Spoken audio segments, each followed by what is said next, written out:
Sige, Doris, sige, last na yan, last.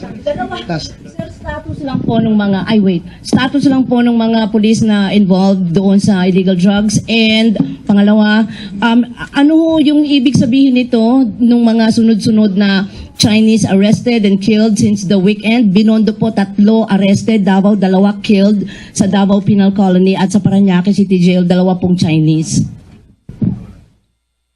Ano ibig sabihin nun? Opo. Minalas. Namatay. Oh.